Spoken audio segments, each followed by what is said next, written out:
இலங்கைக்கு மறைப்பதற்கு எதுவும் இல்லை என ஜனாதிபதி மஹிந்த ராஜபக்ச தெரிவிக்கின்றார். கொழும்பு பண்டாரநாயக்க ஞாபகார்த்த சர்வதேச மாநாட்டு மண்டபத்தில் இன்று முற்பகல் நடைபெற்ற ஊடகவியலாளர் சந்திப்பில் உள்நாட்டு வெளிநாட்டு ஊடகவியலாளர்கள் எழுப்பிய கேள்விகளுக்கு பதிலளித்த போதே ஜனாதிபதி இதனை கூறினார்.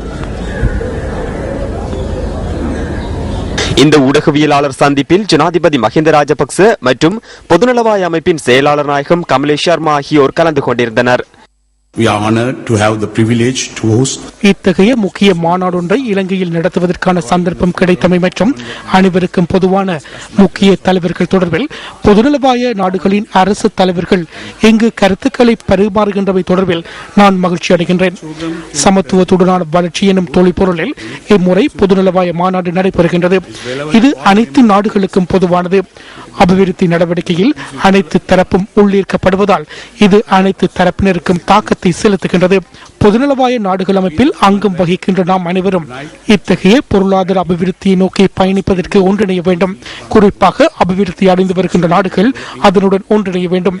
அதன் போது எவரும் தனிமைப்படுத்தப்பட போவதில்லை.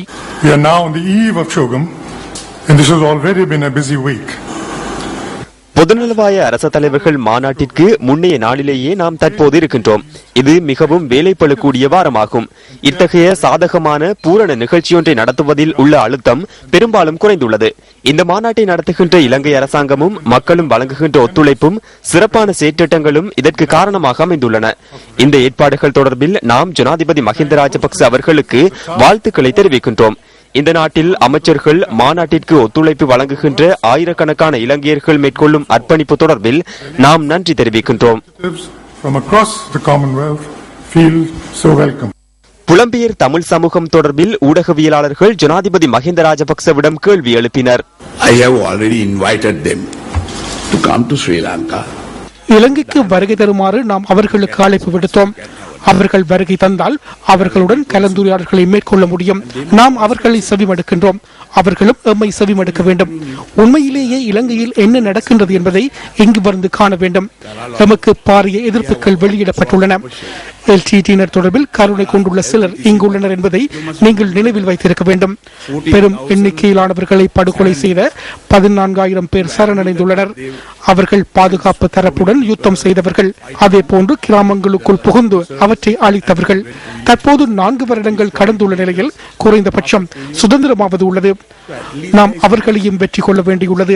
பயங்கரவாதியாக இருப்பினும் நாம் அவர்களை வெற்றி கொள்ள வேண்டும் என்பதே எமது கொள்கையாகும். அதனால் நாம் கலந்துரையாட முயற்சிக்கின்றோம். நாம் அவர்களுடன் கலந்துரையாட தயாராக உள்ளோம். எனினும் ஒன்றை நினைவில் வைத்துக் கொள்ள வேண்டும், நாம் நாட்டை பிளவுபடுத்த மாட்டோம். அதேபோல் நாம் யாரையும் இந்த நாட்டை பிளவுபடுத்த அனுமதிக்கவும் மாட்டோம்.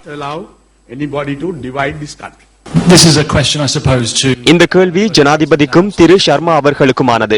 பொதுநலவாய அரசு தலைவர்கள் மாநாட்டிற்காக வருகை தரும் இளவரசர் சார்ல்ஸை இன்று நீங்கள் வரவேற்று கைலாக கொடுக்கும் போது இலங்கையில் பாரிய மனித உரிமை மீறல் பதிவு இருப்பதாக ஏற்றுக்கொள்வீர்களா?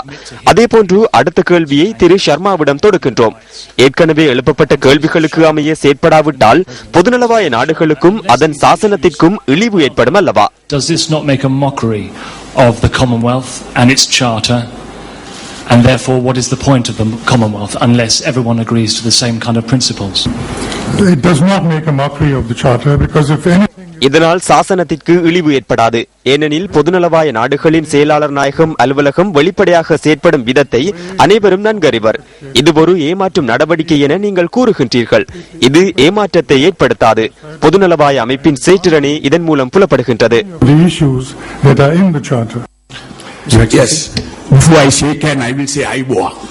எந்த ஒரு விடயத்தை கூறுவதற்கு முன்பாகவும் நான் ஆய்பவன் என்று கூறுவேன்.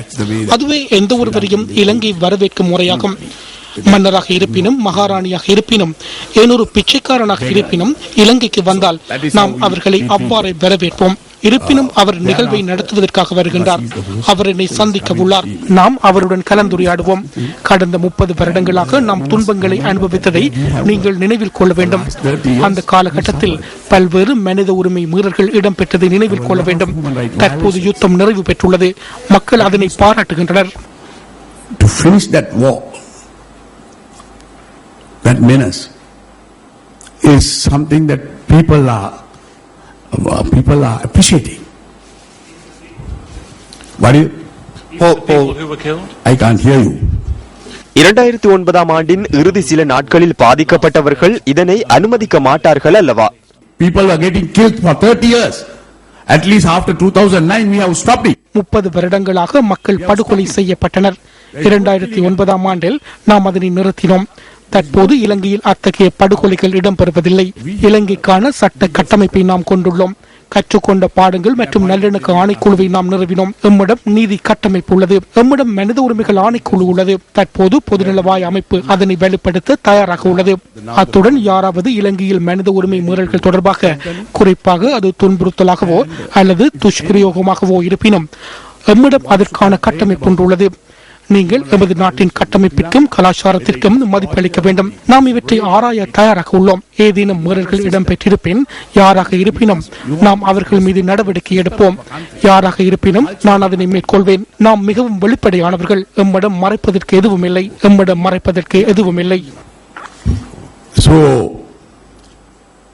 we are very open. We have nothing to hide. We have nothing to hide.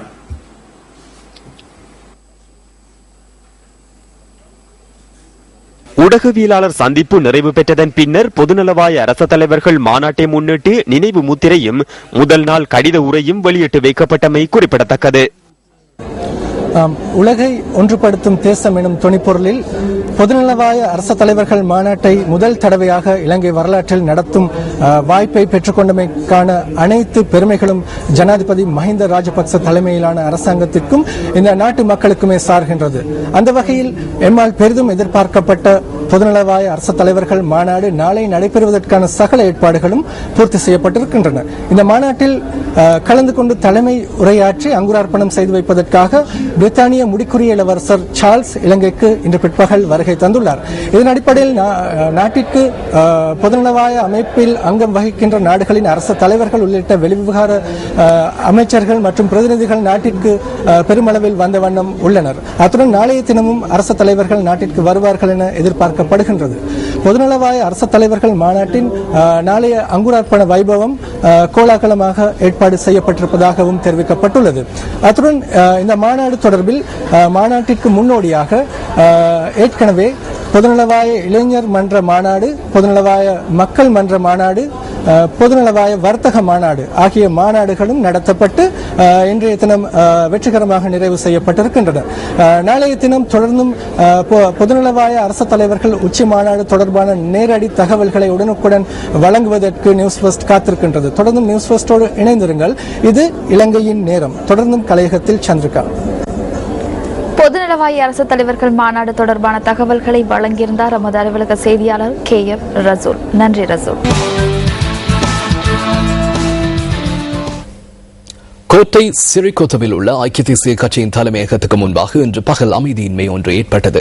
அந்த கட்சியின் தலைமையகத்தில் இடம்பெற்ற மனித உரிமை மீறல் மாநாட்டிற்கு எதிராக ஆர்ப்பாட்டம் நடத்தியவர்கள் மீது மேலும் ஒரு குழுவினர் தாக்குதல் நடத்தியமையே இந்த அமைதியின்மைக்கான காரணமாகும். தேசிய ஐக்கியத்தை கட்டியெழுப்பும் ஒன்றியம் சிறிகொத்த முன்பாக இன்று காலை முதல் எதிர்ப்பை வெளிப்படுத்தும் வகையில் ஆர்ப்பாட்டம் ஒன்றை நடத்த ஆரம்பித்தது.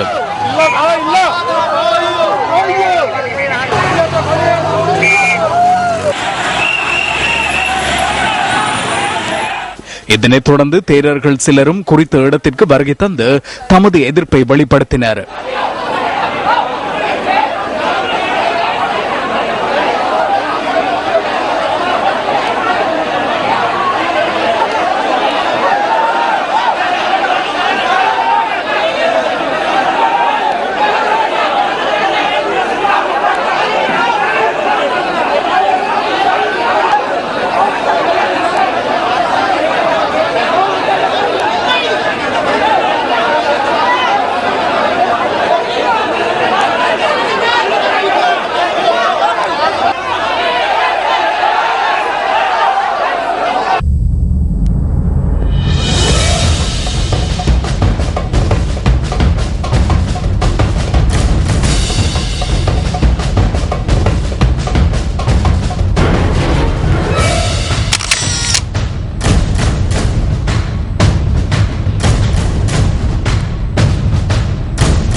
இவ்வாறு செயற்படும் ஐக்கிய தேசிய கட்சியின் ஆதரவாளர்கள் மங்கள சமரவீரவின் தலைமையில் மாத்தறையிலும் இவ்வாறு செயற்பட்டனர்.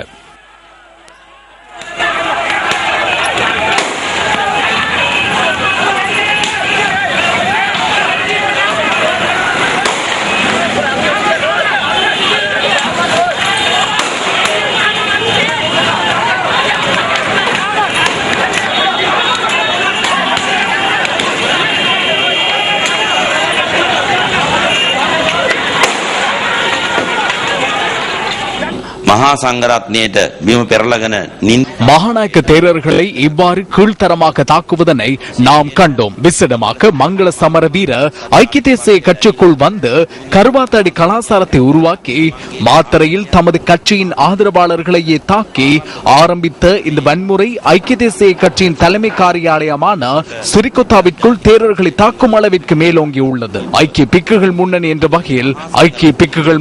என்ற வகையில் நாம் இதனை வன்மையாக கண்டிக்கின்றோம் என்பதனை இந்த நாட்டிற்கு தெரிவித்துக் கொள்கின்றோம். එක්සත් භික්ෂු පෙරමුණ හැටියට පිළිකුලෙන් යුක්තව හෙලා දකින බව මේ රටටම ප්‍රකාශ කරන්න කැමැතියි.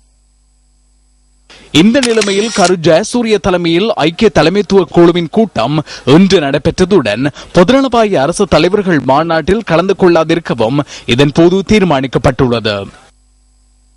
එක්සත් ජාතික පක්ෂයේ නායකත්ව මණ්ඩලය ஐக்கிய தேசிய கட்சியின் தலைமைத்துவ சபை இது தொடர்பில் நீண்ட நேரம் கலந்துரையாடியது. இதன் போது வாத பிரதிவாதங்கள் மட்டுமல்லாது பலதரப்பட்ட யோசனைகளும் முன்வைக்கப்பட்டன. அதன் பின்னர் பொதுநலவாய அரசு தலைவர்கள் மாநாட்டின் ஆரம்ப நிகழ்விலோ அல்லது அதன் பின்னர் எந்த ஒரு கூட்டத்திலோ கலந்து கொள்ள மாட்டோம் என தீர்மானித்தோம். இது ஐக்கிய தேசிய கட்சியின் அனைத்து அங்கத்தவர்களுக்கும் உரித்தானது. ஒருவருக்கு ஒருவர் மாற்றமடையாது. ඊනියා නායකත්ව මණ්ඩලය පළමු තීන්දුව හැටියට தலைமைத்துவ குழுவின் பொறுப்பை ஏற்ற பின்னர் பொதுநலவாய மாநாட்டில் பங்கேற்பதில்லை என்று முதலாவது தீர்மானம் கரு ஜெயசூரியவினால் எடுக்கப்பட்டுள்ளது.